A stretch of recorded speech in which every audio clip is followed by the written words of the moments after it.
प्रभु वो देखिए, भारत के साथ युद्ध का विचार मन में मत लाना, नहीं तो पाकिस्तान बर्बाद हो जाएगा। ये कह रहे हैं नवाज शरीफ। शरीफ दोनों में से कोई नहीं है, लेकिन नाम शरीफ है। वो हाफिज सईद कहां है जो कह रहा था कि सिंधु जल समझौते को अगर मोदी ने छेड़ा भी तो हम मोदी की सांसें बंद कर देंगे? वो कहां है हाफिज सईद? कहीं वीडियो भी बना पा रहा है? नहीं, मॉनिटर के वीडियो भी नहीं बना रहा कि चलो वीडियो ही डाल दें कि हम जिंदा हैं। माननीय राहुल गांधी जी ने, विपक्ष के नेता खड़गे जी ने उसी दिन फोन करके गृह मंत्री को कहा हम आपके साथ खड़े हैं। फिर आप किसका इंतजार कर रहे हैं? आप क्यों नहीं कर रहे हैं? आप सवाल ये है, देखिए 71 में भारत ने जब लड़ाई की शुरुआत की थी तो मुनादी करके की थी क्या? नहीं ना। मांग हो रही है कि हमने जब कह दिया कि समर्थन है तो उसी समय गोले बारूद क्यों नहीं चलने लगे? सत्यनारायण की कथा भी करो तो अचानक से नहीं हो सकती, उसमें भी घंटे 2 घंटे लगते हैं इंतजाम में। ये तो युद्ध की बात हो रही है। लोगों को ये संदेह है क्या ये होगा? कहीं ऐसा ना हो कि पिछले बातों की तरह इस बार भी ना हो, ये एक संदेह है। ये समाजवादी पार्टी कहां से ढूंढ के लाई है कि लोगों को भरोसा नहीं हो रहा है? किसने कहा आपसे? हम जो देश देख रहे हैं वो तो उत्साह से भरा हुआ है और कह रहा है कि इस बार हो जाएगा। पाकिस्तान से खबरें भी यही आ रही हैं। उनकी हालत देख के भी ये लग रहा है कि उनका पजामा गीला है, अभी तक सूखा ही नहीं पजामा। सरकार 6 दिन में अभी ये नहीं तय कर पाई कि चूक कहां से हुई, कि सरकार का मंत्री कह रहा चूक हुई है और सरकार ये पता नहीं लगा पाई चूक कहां से हुई, कौन इसका रिस्पॉन्सिबल है। चूक 22 तारीख से एक ही राग चल रहा है। इससे बड़ी चूक दुनिया में कहीं हुई क्या कि प्रधानमंत्री निवास में प्रधानमंत्री की हत्या कर दी गई? क्या कांग्रेस ने राजनीति से संन्यास ले लिया था? ये चूक की बातें इस वक्त करने वाले लोग पाकिस्तान को रास्ता दिखा रहे हैं। पाकिस्तान उन लोगों को कंधे पर बैठा घूम रहा है। भारत जैसे समर्थ राष्ट्र का प्रधानमंत्री अपने घर में मार दिया गया और कांग्रेस ने उसको भुनाने की कोशिश की। कांग्रेस को तो शर्मिंदा होना चाहिए था। कांग्रेस ने भुनाने की कोशिश की चुनाव में, कहा इंदिरा जी का वो कैसेट बजवाया, मेरे खून की एक एक बूंद।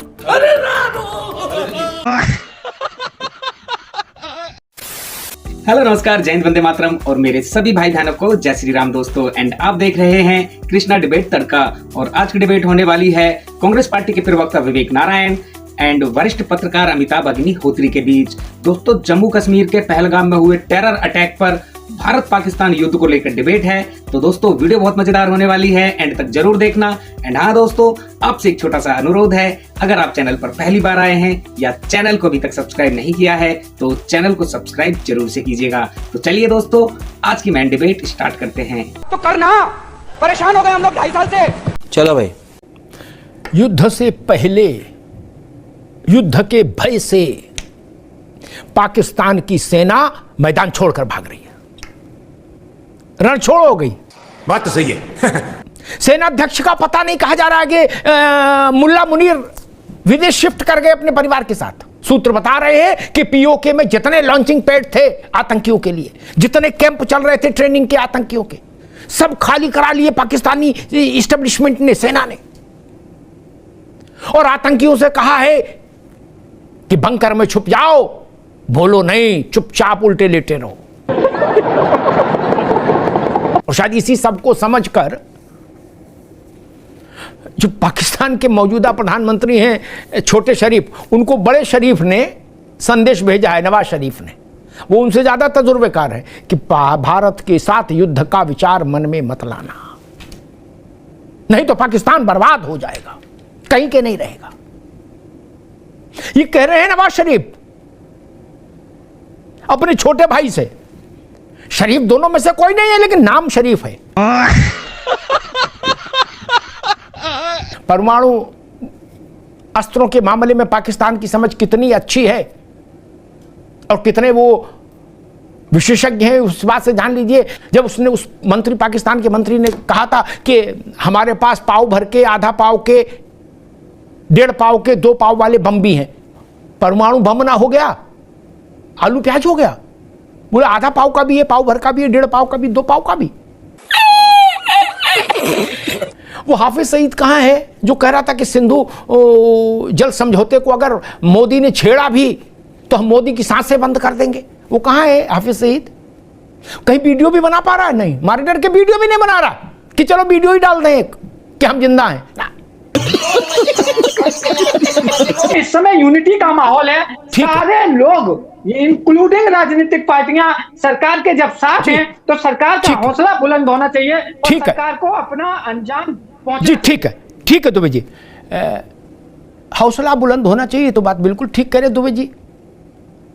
बस चिंता इतनी है कि मान लीजिए कल सुबह टीवी खोलें दुबे जी और वहां कुछ हो जाएगा, हो गया कार्यक्रम संपन्न, तो फिर उसका सबूत नहीं मांगे इनकी पार्टी कि ना हम नहीं मानते, तुम्हें हवाई कसम, सबूत लाओ, वीडियो दिखाओ हमें और फोटो दिखाओ और विवेक जी को साथ में डाल लो। क्या क्या किया था आप लोगों ने? यही तो हुआ था ना, सर्जिकल स्ट्राइक पर यही सबूत मांगा गया था ना। एक मिनट विवेक जी अभी नहीं, इसीलिए मैंने एक सुझाव दिया था भारत सरकार को कि विपक्ष की जितनी बड़ी पार्टियां हैं उन सबके अध्यक्षों को या बड़े नेताओं को युद्ध की अगर कोई ऐसी परिस्थिति बने दो दो हाथ की, तो उनको साथ ले जाओ आर्मी, और उनको बलूच में भी घुमाओ, बटालिया और गिलगित में भी घुमाओ, कराची में भी, लाहौर में भी, ताकि आंखों से देख के आए सच। कहीं सुनी फिर विवाद होगा नहीं, कहीं सुने विवेक जी अभी नहीं आएंगे ना, 22 राउंड से आएंगे, कहीं सुने फिर विवाद होगा। इसलिए आंखों जाओ भैया, देख आओ, ताकि बाद में ना अपनी फोटो मोबाइल ले जाओ, अपना फोटो भी खींच लाओ युद्ध के मैदान में। तुम बहादुरी पे जनता भी थोड़ा रश करे कि देखो हमारे नेता कितने माचो टाइप है, बहादुर। ठीक, विवेक जी आपके पास आता हूं। जो बात शशि थरूर ने कही वो कांग्रेस को समझ में आई या खारिज कर दी? उसने कहा नहीं, ये कुछ नहीं, शशि थरूर को नहीं मानते। उन्होंने कहा कि दुनिया की कोई ऐसी इंटेलिजेंस व्यवस्था नहीं हो सकती जिसमें फेल्योर ना हो, और उन्होंने मोसाद का उदाहरण दिया जिसको दुनिया का फाइनेस्ट इंटेलिजेंस सिस्टम माना जाता है। विवेक नारायण जी, या एक मिनट, या कांग्रेस उस रास्ते पर चलेगी जो सिद्धरमैया ने दिखाया है, या महाराष्ट्र में कांग्रेस के नेता जो हैं, जो नेता विपक्ष में हैं सदन में, उन्होंने दिखाया है कि किसी को धर्म पूछ के नहीं मारा गया, किसी का खतना चेक नहीं किया गया। लग रहा है वो वहां मौजूद थे पहलगांव में आपके नेता। विवेक जी, आज सबसे बड़ा देश के सामने सवाल ये है, और देश ये जानना चाहता है कि जब माननीय राहुल गांधी जी ने, विपक्ष के नेता खड़गे जी ने उसी दिन फोन करके गृह मंत्री को कहा हम आपके साथ खड़े हैं, सर्वदलीय बैठक में सब पहुंचे, लेकिन उससे गैर हाजिर कौन थे और वो कहां गए थे, पूरा देश देख रहा है। दूसरी बात, आज जब 140 करोड़ जनता आपके साथ खड़ी है, प्रधानमंत्री जी खुद कह रहे हैं कि हमारे पास ग्लोबल लीडर्स के फोन आ रहे हैं, पत्र आ रहे हैं, फिर आप किसका इंतजार कर रहे हैं? आप लोग कह रहे हैं पूरा देश चाह रहा पीओके को आप लाइए, आप क्यों नहीं कर रहे हैं? आप सवाल ये है, देखिए आज सवाल यहाँ पे महाराष्ट्र के नेता को कोट करने का नहीं है, ये या सिद्धरमैया का, ये सवाल है कि विपक्ष के नेता ने जो सहयोग दिया है, विपक्ष ने सहयोग कर रहा है। एक मिनट विवेक जी, सिद्धरमैया एनएसयूआई का वर्कर है, यूथ कांग्रेस का वर्कर है, आतंकवाद से केवल बयानबाजी सोशल मीडिया पर लड़ाई लड़ रहे हैं। ये तो देश में 26 बार देखा अभी तक है। ये कांग्रेस को सुन रहा था तो उन्होंने कहा कि भाई जब खड़गे जी ने टेलीफोन कर दिया तो इधर खड़गे जी का टेलीफोन रखते उधर युद्ध शुरू हो जाना चाहिए था, क्योंकि जब खड़गे जी ने कह दिया कि हम साथ हैं तब और युद्ध के लिए इंतजार क्यों? जिम्मेदारी खड़गे जी नहीं लेंगे ना, विवेक जी अभी नहीं, जिम्मेदारी खड़गे जी तो नहीं लेंगे ना, कोई दूसरा लेगा, जिम्मेदारी तो सरकार की होगी। तो इस देश से सरकार को ही करने दिया जाना चाहिए कि समय, स्थान, तारीख ये सरकार तय करे, क्योंकि सरकार के पास किसी भी पार्टी से ज्यादा सूचनाएं होती हैं। दुबे जी इस बात से सहमत है कि नहीं? किसी भी विपक्षी पार्टी से, किसी भी इंडिविजुअल व्यक्ति से, एक्सपर्ट से ज्यादा, कई गुना ज्यादा सूचनाएं सरकार के पास होती है, व्यवस्था के पास होती है। इसलिए एक यूनिवर्सल रूल है, थंब रूल है कि ऐसे संवेदनशील फैसले करने का अधिकार सरकार के ही पास रहता है। किसने टेलीफोन किया और किसने एक्स पर पोस्ट खड़का दी, इससे ऐसे फैसले प्रभावित नहीं होते। दुबे जी आप सहमत हैं कि नहीं? नहीं, ये बात सच है। ये कोई क्रिकेट का खेल नहीं है या कबड्डी का खेल नहीं है। इसका बहुत बड़ा असर फ्यूचर में पड़ने वाला है। लेकिन समस्या यहाँ डाउट का है कि लोगों को ये संदेह है क्या ये होगा। बात ये नहीं है, होगा ये तो 100% है, लेकिन कहीं ऐसा ना हो कि पिछले बातों की तरह इस बार भी ना हो, ये एक संदेह है। इसके लिए कहां पर है संदेह? इस तरीके के जो भी संदेह यही है कि जैसे पिछले कहां पर है संदेह? संदेह तो आपने बता दिया, कहां पर संदेह है? तो देश का भाव तो मैं यही देख रहा हूं, वीर तुम बढ़े चलो। ये समाजवादी पार्टी कहां से ढूंढ के लाई है कि लोगों को भरोसा नहीं हो रहा है? किसने कहा आपसे? अरे कौन कह रहा है भैया ऐसा? देश को बताइए ना, कोच किसने ऐसी बात कही देश में? कुछ नेताओं को छोड़ दीजिए, तो कौन बोल रहा है? 10-5 लाख आदमी सड़क पर उतरा है क्या? आपकी बात को लेके नहीं उतरा ना? ये आपका मन हो सकता है, देश का मन तो नहीं है। नहीं तो अब तक लाखों लोग सड़क पर होते। आपको कान में आके बताया किसी ने कि देश ऐसा नहीं चाह रहा? हम जो देश देख रहे हैं वो तो उत्साह से भरा हुआ है और कह रहा है कि इस बार हो जाएगा। पाकिस्तान से खबरें भी यही आ रही हैं। हमारा छोड़ो, उनकी हालत देख के भी लग रहा है कि उनका पजामा गीला है, अभी तक सूखा ही नहीं, अभी तक सूखा ही नहीं पजामा। और कांग्रेस कह रही देश को विश्वास में नहीं ले रहे, खड़गे जी के कहने के बाद भी। इंदिरा जी ने तो इमरजेंसी लगा दी थी और अपने मंत्रियों को नहीं बताया था। सुबह 6 बजे बताया जब बुलाया, तब तक किसी को नहीं पता था कि इंदिरा जी ने क्यों बुलाया है अपने घर। 71 में भारत ने जब लड़ाई की शुरुआत की थी तो मुनादी करके की थी क्या? नहीं ना, नहीं ना। अटल बिहारी वाजपेयी को वो नक्शा दिखा के बताया था कि ऐसे ऐसे तो करने जा रहे हैं कल से? नहीं ना। ये भरोसा सरकार के साथ ही रखना होगा। मांग हो रही कि हमने जब कह दिया कि समर्थन है तो उसी समय गोले बारूद क्यों नहीं चलने लगे? तैयारियां होती हैं मित्र, व्यवस्थाएं करनी होती हैं। सत्यनारायण की कथा भी करो तो अचानक से नहीं हो सकती, उसमें भी घंटे 2 घंटे लगते हैं इंतजाम में। ये तो युद्ध की बात हो रही है। और वो लोग कह रहे हैं जिन्होंने दशकों तक शासन किया, जो शासन की रीति नीति से परिचित है। मुझे शशि थरूर की बात सबसे अच्छी लगी। उन्होंने कहा कि दुनिया की कोई ऐसी इंटेलिजेंस व्यवस्था बता दो जिसमें चूक ना हुई हो।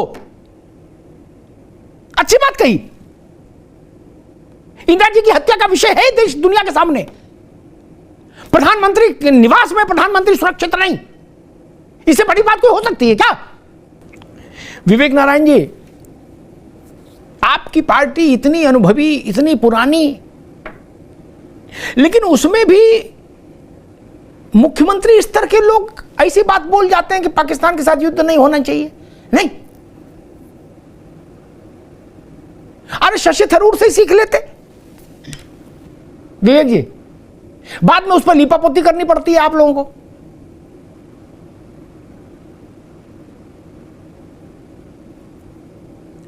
अमिताभ जी, आवाज आपकी कुछ बीच में दब गई। किस मुख्यमंत्री ने ये बात कही? मैंने तो तेलंगाना के मुख्यमंत्री की सुनी थी बात, जिन्होंने कहा था कि पाकिस्तान पे हमला करो। ये हम बता दे रहे, ये कर जो हम बोल रहे हैं वो कर्नाटक के मुख्यमंत्री। 1 मिनट, आपने तेलंगाना सुन लिया, अच्छी बात है। मैं जो कह रहा हूं वो बात कर्नाटक के मुख्यमंत्री सिद्धरमैया ने कही थी कि युद्ध नहीं होना चाहिए। जी जी, नहीं, देखिए, उन्होंने कहा होगा, उनका अपना मत, पार्टी की लाइन नहीं है ये। और बाकी देखिए, ये पिछले 10 सालों का ये 27वां हमला है ये। और जिस तरह की बातें, बयानबाजी और सब ये सोशल मीडिया पे, और जिस तरीके का ये हो रहा है, ये देश ने 26 बार देखा है ये। और आपको अमिताभ जी ये भी याद होगा, सन 14 में जब कठुआ का ट्रक अपहरण हुआ था, उस समय भी ऐसी बातें करी गई थी। और उसके बाद वही चीज फिर वही रिपीट हुई थी सन 15 में। उरी में भी हुआ था, उरी में भी यही सब बातें करी गई थी। और सन 16 में फिर उरी में रिपीट हुआ था ये। तो आज, और देखिए पुलवामा में हुआ, और पुलवामा के बाद से कितनी पुलवामा में बातें करी गई थी, सत्ता भी ले ली गई उसके पुलवामा के दम पे। और उसके बाद क्या हुआ, उसमें 7 घटनाएं उसके बाद हुई। आज देश जानना चाहता है कि आज सरकार का मंत्री कह रहा है कि चूक हुई। सरकार 6 दिन में अभी ये नहीं तय कर पाई कि चूक कहां से हुई। जब आपको मर्ज नहीं मालूम है, दुनिया के सामने स्थिति हमारी हास्यास्पद हो रही है कि सरकार का मंत्री कह रहा चूक हुई है, और सरकार ये पता नहीं लगा पाई चूक कहां से हुई, कौन इसका रिस्पॉन्सिबल है।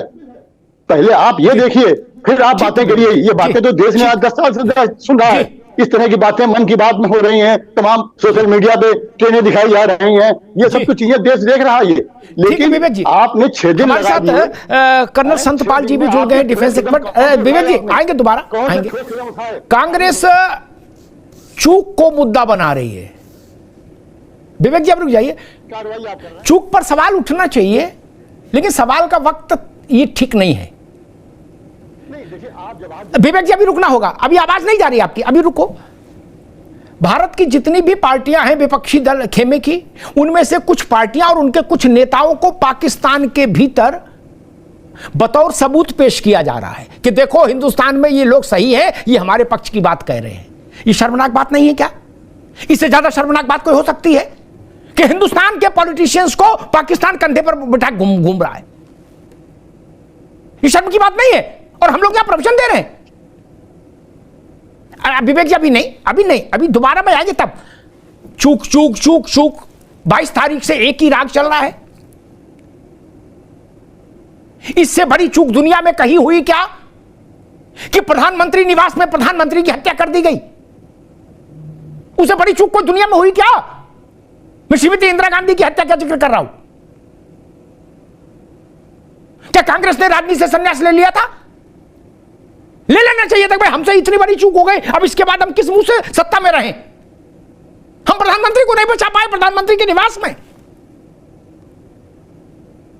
ये चूक चूक की बातें इस वक्त करने वाले लोग पाकिस्तान को रास्ता दिखा रहे हैं। पाकिस्तान उन लोगों को कंधे पर बैठा घूम रहा है।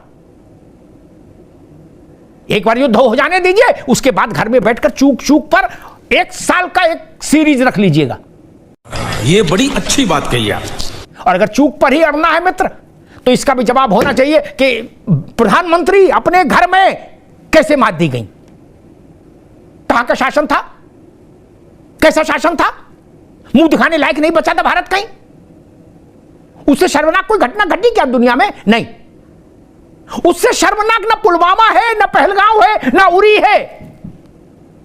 भारत जैसे समर्थ राष्ट्र का प्रधानमंत्री अपने घर में मार दिया गया और कांग्रेस ने उसको भुनाने की कोशिश की। कांग्रेस को तो शर्मिंदा होना चाहिए था। कांग्रेस ने भुनाने की कोशिश की चुनाव में, कहा इंदिरा जी का वो कैसेट बजवाया, मेरे खून की एक एक बूंद। अरे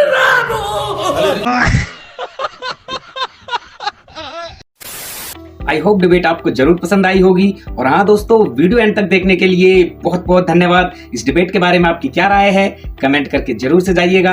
आपसे फिर मुलाकात होगी एक और मजेदार और शानदार वीडियो के साथ। तब तक के लिए जय हिंद, जय भारत, जय श्री राम।